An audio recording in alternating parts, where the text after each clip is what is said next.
Okay, class, so today's lesson is going to be on solving inequalities. So instead of equalities, where everything is equal, we now have inequalities where we have our less than, more than signs, or our less than, more than, equal to signs. So let's go over the symbols first and then talk about how to read and say these things.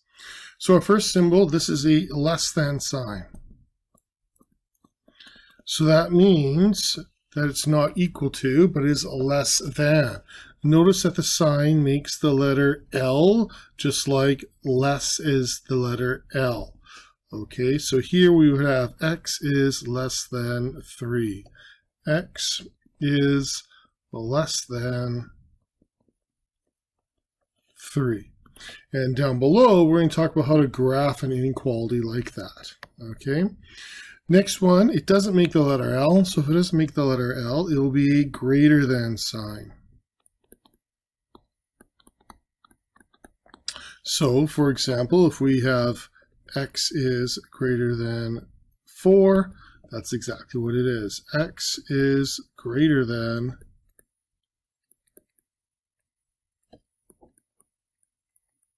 4. Now, if you want, you could also use the word more. More and greater mean the same thing, and we do interchange them in math. You'll notice how I'm reading these two. Okay, what's first? The letter. Okay, so you want to have the letter first.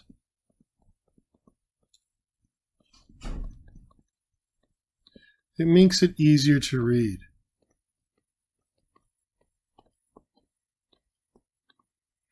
So then you can say it properly with your less than or more than sign. The other thing is that you read this from your left to your right. From the left side to the right side. Okay, so read from the left to the right. Just like you do normally when you're reading math sentences. When you read this title, you read from the left to the right. And that's what we want to do with our math. We start on the left and we read it to the right. Now, you got to remember, sometimes you don't actually have to solve for x on the left side. So for example, if you solve for x on the right side, like this, I can read this one. Well, actually I can, because I've done this so many times, but you won't be able to. You cannot say 4 is greater than x. That's not acceptable. You have to start with x. Okay? X must be first. So what you have to do is you have to switch it over. So remember, the sign is food specific. So what I mean by that is, in this example right here, the sign eats the 4. So when you flip 4 and x, then the sign must still eat the 4.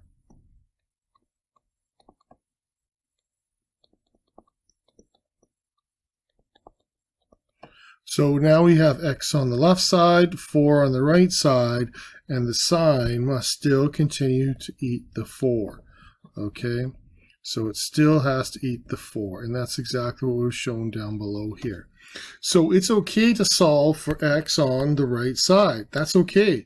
But then for your final statement, you have to then flip it so that you can read it and say it, and more importantly, graph it properly.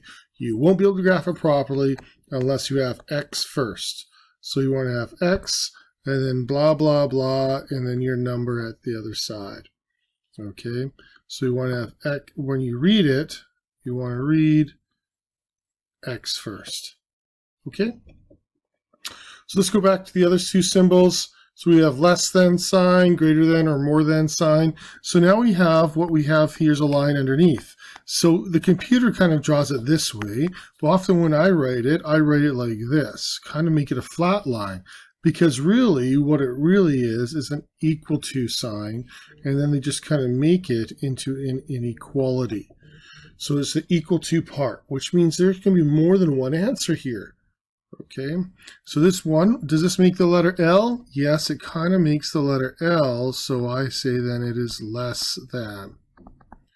Or, it has the option here, less than or equal to. Okay, so less than or equal to, again, the sign makes the letter L when you read it from left to right. This sign does not make the letter L. Okay, does not make the letter L. So it's not less than. There's only one other option. Greater than. Greater than. And the bottom part is an equal sign, so greater than or equal to. And yes, if you want to use the word more, you're more than welcome to use the word more. That's okay. So if I have something like this, x, boom, 3, we can say x is greater than or equal to 3. Okay, so x is greater than or equal to 3. So this is all about our understanding of the signs and how to read them as a sentence. Really important stuff. We'll be focusing on that today. Next part is graphing. Graphing is huge. They say a picture says 1,000 words, and that's exactly why we do graphing. So we can say 1,000 words with a simple picture and express our ideas in new and different ways. So it's all about communication, communicating our answer and getting a visual picture, being able to read that visual picture and understand it and interpret it and use that meaning as we go and answer different things. So back in the olden days, you had this, x equals 3, and you've been doing that for a long time. So this statement is an equality.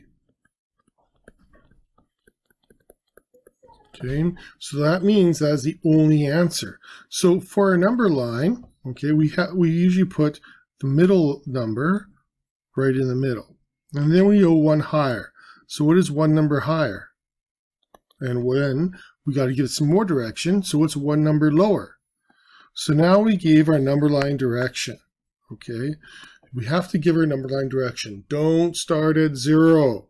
Okay, we want to zoom in our picture about what's important. Our important picture is the 3, so we focus on the 3. Now to say that x equals 3 and only 3, we would put a dot right where those two number lines, so those two lines cross. That is x equals 3. Okay, so you have to first of all give it some direction. Let's start doing the equality. So now the inequality rather. Now with the inequality, what we have is a boundary point.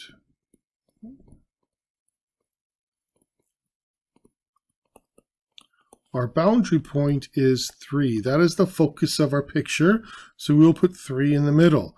Now we have to again give our number line a sense of direction. So what's one number higher? You're right, 4. What's one number lower? You're right, 2.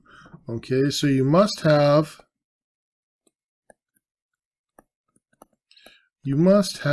3 numbers on your number line. Okay, absolutely must have 3 numbers on your number line. So now we want to show that x can equal 3. How do we do that? You're right. You put a dot right where the line crosses. It's a closed-in circle. So if you zoom in super close, you'll see right there, the circle touches with the black and the green line, which indicates 3 is an answer. But we have an inequality. We also have it, so we have 2 parts. X is less than 3 and x equals 3. This one we graphed. How do we show that the numbers less than 3 are also equal? Well, first of all, which number is less than 3? Is it 4? No. Is it 2? Yes. So could it also be 1? Yes. Could it also be 0? Yes. It goes for this direction infinite number of spaces. All our negatives are possible answers because all our negatives are less than 3. How do we indicate that? 2 options. Number 1, you just draw an arrow showing that you're shading in that direction. Or number 2, you can actually go and shade in this direction. Okay, and then put an arrowhead on there. Now computers, they don't really have the arrowhead part, so what they'll do is they'll just shade all the way to the end. And if you shade past the end, that indicates it continues forever. But I'd like you guys to indicate that you continue forever by putting an arrowhead on there. Okay, now sometimes it's hard to see if you're using the same color on the line, so I always find that this is the best way for kids to show using your homework. You draw an arrow in that direction just above the line, showing that every number in that direction is a possible solution. Okay, that's big stuff there. You may want to review this and watch that again. Next one, x is greater than 3. So again, our boundary point is 3, so we have to indicate that. What's one number higher? You're right. One number lower? You're right. So how do we indicate that x is greater than 3? Well, first of all, what's the number that's interesting? What's our boundary point? 3. So we're going to circle our boundary point because it's interesting. But if we circle it in, then we're saying this. We are saying that x equals 3. That's what we indicated on both those two graphs. We have this x equal 3 part. But we don't want to say x equals 3 because it doesn't. It doesn't. So how we show that is by leaving it as an open circle. Okay, so when it's an open circle, then what you're showing is that 3 is really, really interesting. But it's not our answer. That's what the graph is indicating. So to show this not the answer, but really interesting, we put a circle. That means we're going to go as close as possible to 3, but we're not going to actually have 3 as our answer. That's exactly what the inequality is expressing, right? So it's super close to 3, but it's not 3, okay? But what about the greater 2 part? Like 4 is an answer, 5 is an answer, 6, 7, 8, 9, anything in that direction. So what do you think we're going to do now? You're right, we're going to draw an arrow in that direction. Or if you want to shade it in that direction, you can do that as well. Your choice. I'd always use the arrowhead though. For me personally, I always find that using pencil, it's easier to draw the arrow up the top, so it's easier to see. Okay, that's some big stuff we've covered. So let's kind of summarize all this. If you have the symbols, right, these two symbols, that means that the boundary point is not the answer.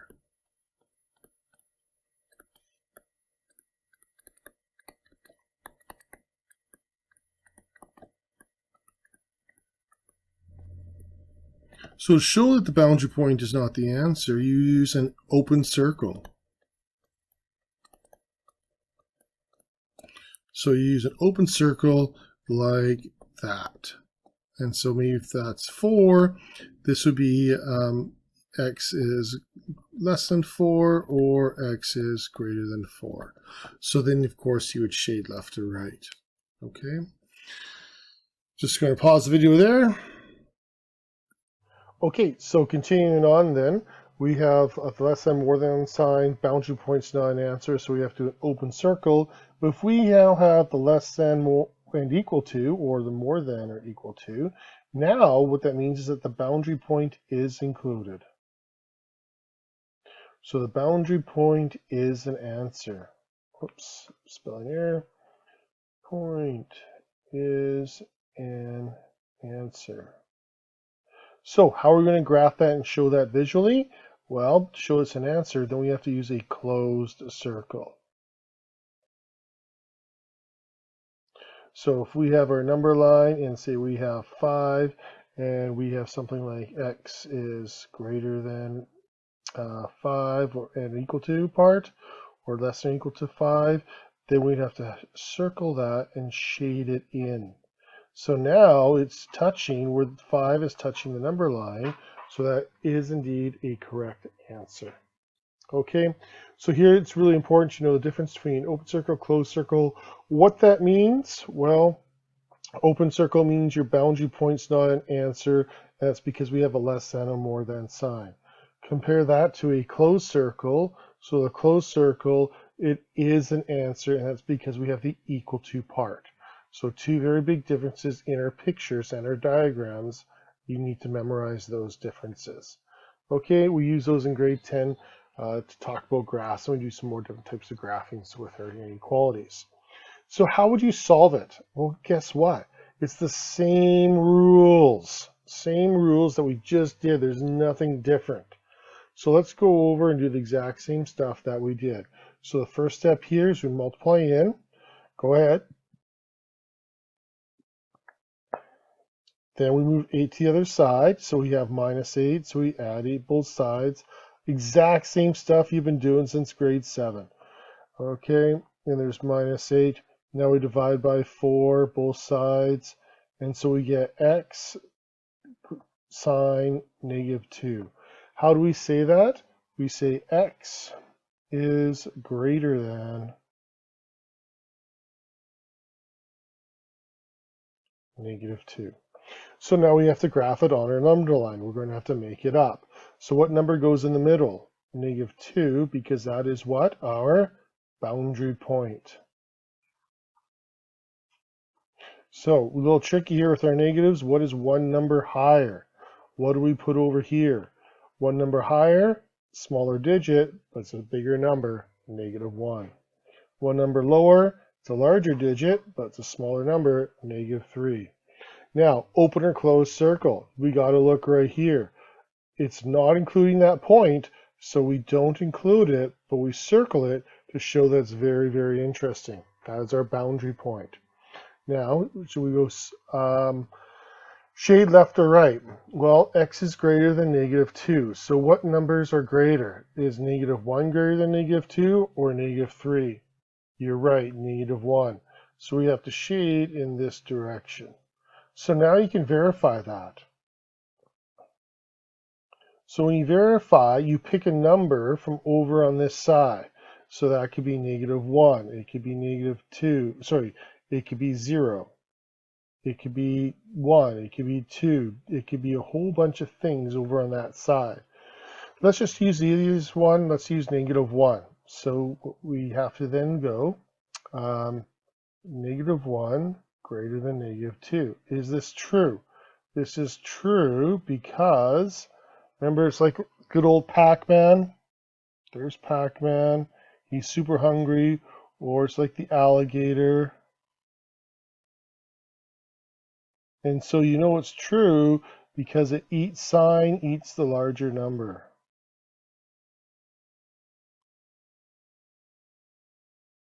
Larger number.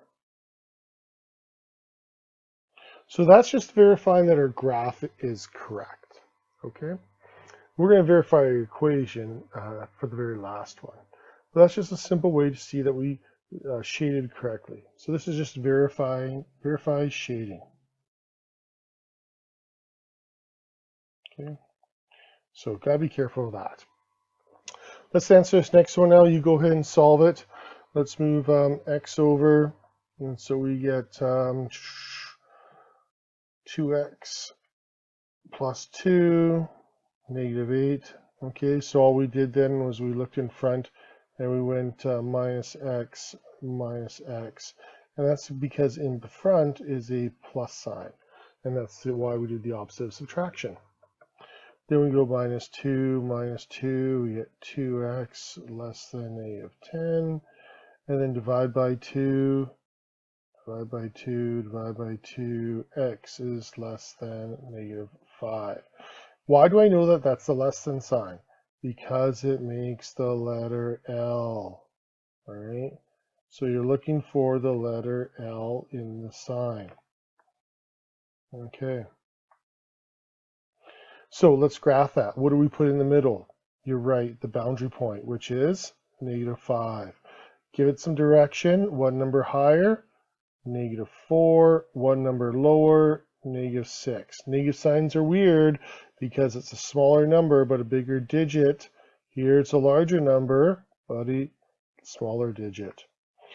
Shading, open circle or closed circle? Open or closed? Looking at your sign, it must be open. So use an open circle showing that the boundary point's the boundary point. It's really interesting, but it's not an answer. Shade left or right? Well, we have to have x being less than -5. And all those numbers to the left are less than -5. So here's a little trick. Okay, here's a little trick. If we have x first, if we have x first, then the sign points direction to shade.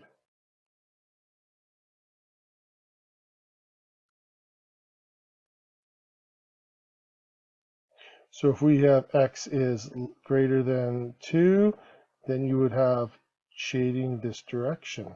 It's like an arrowhead. If x is less than 2, then you're shading in this direction. It's like the sign is an arrowhead. Okay, so this points the direction to shade only if x is first. Okay, so a little trick for you. Hopefully that one helps. Let's go and do this last one now.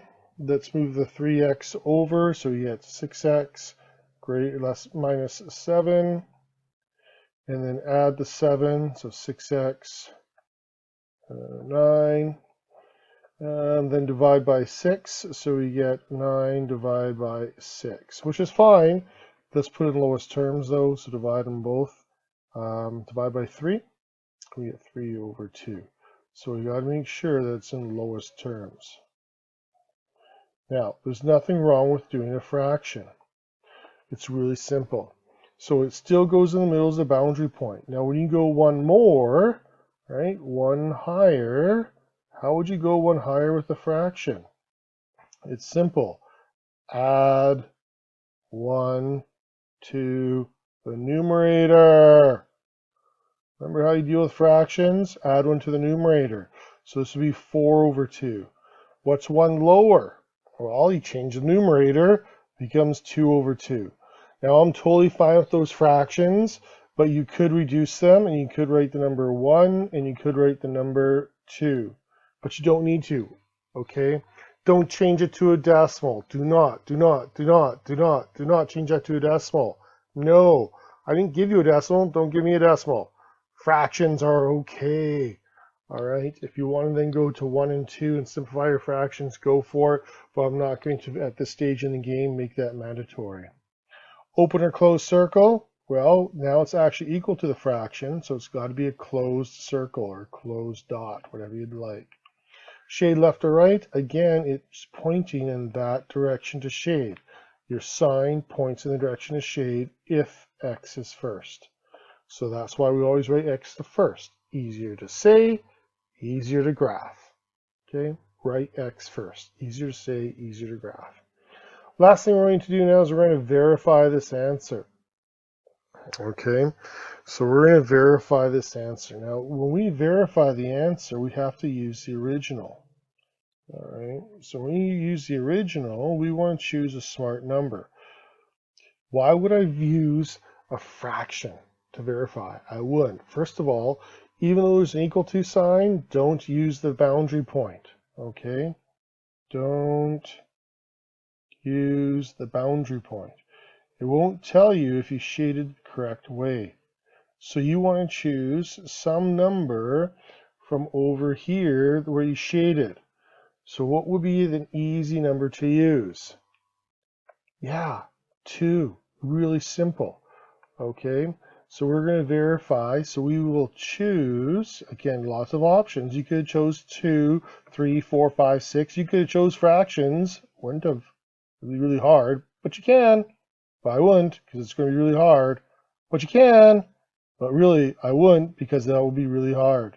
So I'm going to verify. I'm going to say x equals 2 to see if that's the correct answer. So the original question now is 9x minus 7 greater than or equal to 3x plus 2. So I'll substitute x equals 2 in. So we get 9 times 2 minus 7. 3 times 2 plus 2. And now on my left side, I get 18 minus 7. 18 minus 7 is 11. And here I get 6 plus 2, which is 8. So now I look at my sign. Is that a true statement? Is the sign eating the larger number? Yes, this is true. This is true. So what it means is that it means x equals 2 is a solution. It is one of the possible answers. Okay? This is getting some little in-depth math, a little abstract, starting to push your boundaries a little, which is good. You guys need that. Okay. Enjoy. One of my favorites.